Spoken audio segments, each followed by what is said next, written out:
a second referendum. Mete, good to have you with us. So, you clearly, among many people wanting a second referendum, Theresa May says it would do irreparable damage to the integrity of British politics. It would be a breaking of faith with those people who voted in a majority to leave the EU. What do you say to that? Well, I have some quite sympathy for her, and I do think that there is damage for a second referendum, but I think she's brought this on herself. She's brought the country to a deadlock. We're in a situation now where there is no majority for any position in the Parliament, and the reality is that the only people that could solve this is the public. And given that this is an issue that's going to affect, the next 30, 40 years of this country, it's only right that the public makes this decision. It's interesting, though, that there's been quite a lot of polls saying, if there was a second referendum, would you change your vote? Quite a lot of those polls are suggesting that the people wouldn't change their vote, and we might end up with a very similar result to what we had before. So a second referendum might not change anything and might indeed make the situation worse. Well, absolutely. I mean, look, I think the whole thing with Brexit is a massive distraction from everything that we're seeing in this country. The first referendum caused exposed deep divisions in our country between young and old, between towns and cities. And the reality is we've got to look at the real economic insecurities to the reason why people voted to leave. As someone who advocates on behalf of young people, I think it's really important that young people actually have a voice in shaping this process. Because they didn't vote, they weren't able to vote in the first referendum. Yeah, so would you change that for a second, if there was a second referendum? Absolutely. I think 1.5 million young people were denied the right to vote in 2016. These people are going to live with it the longest.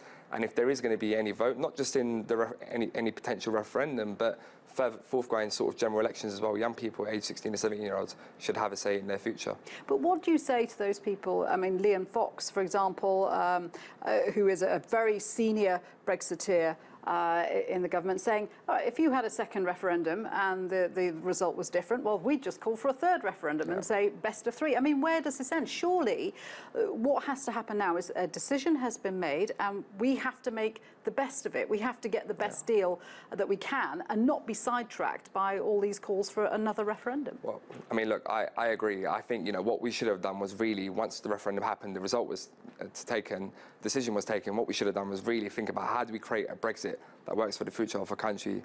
The reality is that we're in a position where we're in deadlock right now, and the only people that can solve it is the public. I think if we are going to have a referendum, we have to settle it once and for all. That's why you have to have all options on the table. So whether that's Theresa May's deal, whether that's no deal, or a Brexit that Brexiteers like Boris Johnson or Jacob Rees-Mogg would support, and also the option to remain.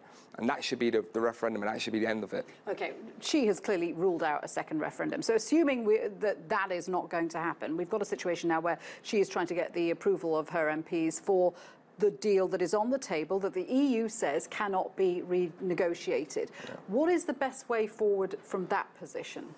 Well, the reality is she's got to start listening to the country.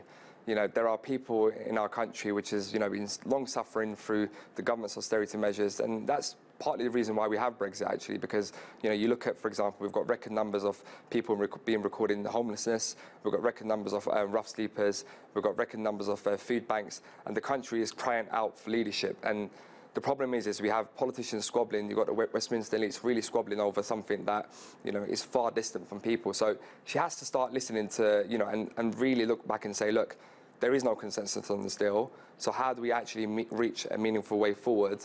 And politicians actually start having to be a bit more grown up and actually start working together. So that's across both benches, and think about how do we take this forward going forward. Mete, good to speak with you. Thank you very much indeed for that. Mete Coban there.